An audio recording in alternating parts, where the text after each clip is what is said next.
And welcome back. And this third video, this is a series of three, you could say. The first one just starts with the mite as a piece of a cube. Here we're starting with a full rhombic dodecahedron. This is a 12 diamond faces. Something to notice about it and how it fits with the others. Notice it has a long diagonal right there. There are 12 long diagonals clearly because it's got 12 faces. Those 12 long diagonals make the edges of our volume 4 octahedron. Remember, we have a canonical arrangement of nested polyhedra, one into the next, starting with a tetrahedron at the center and its dual, which is itself. Those two together, volume 1 each, comprise the cube of volume 3. The cube now is comprised of the short edges. So if you take the 12 short diagonals of the 12 diamond faces, those will define your cube of volume 3. And what I want to do in this video is take the half couplers out of the rhombic dodecahedron and put them out separately. I'm going to have 12 of them, so a whole dozen of half couplers, and doing that without making a mess is the challenge. These are fairly weak magnets. Remember that the rhombic dodecahedron, a favorite of Kepler's, is a space filler.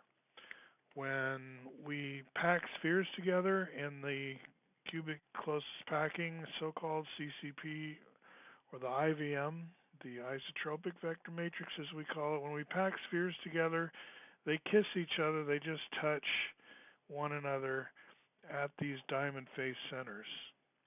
So the points of the rhombic dodecahedron live in the voids between the spheres.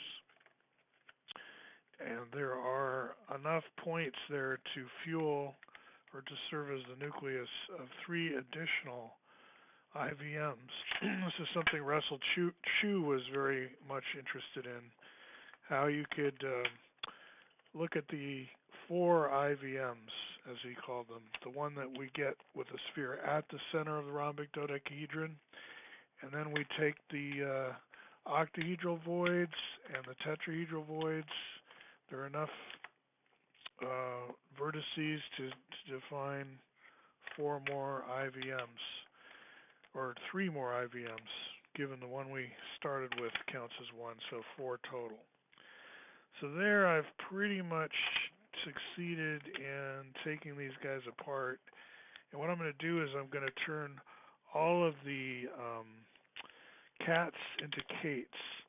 So the cats, again, are half couplers that are kind of tall, and I can get them flatter on the ground, because what I want to do is show that 2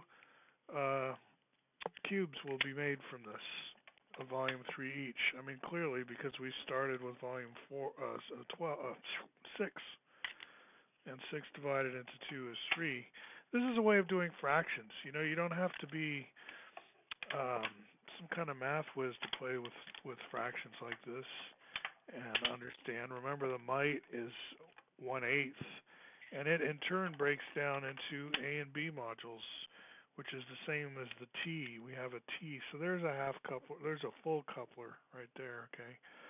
So what I'm going to do is assemble the 2 cubes out of 24 mites each.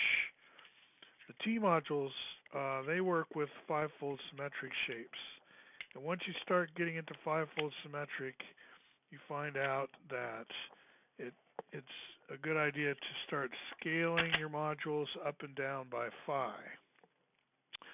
Phi or phi, I say phi. This is something that, again, David Koski has pioneered quite a bit of, put quite a bit of time into figuring out how to use phi-scaled E modules, T modules, S modules, mainly E and S modules, phi-scaled.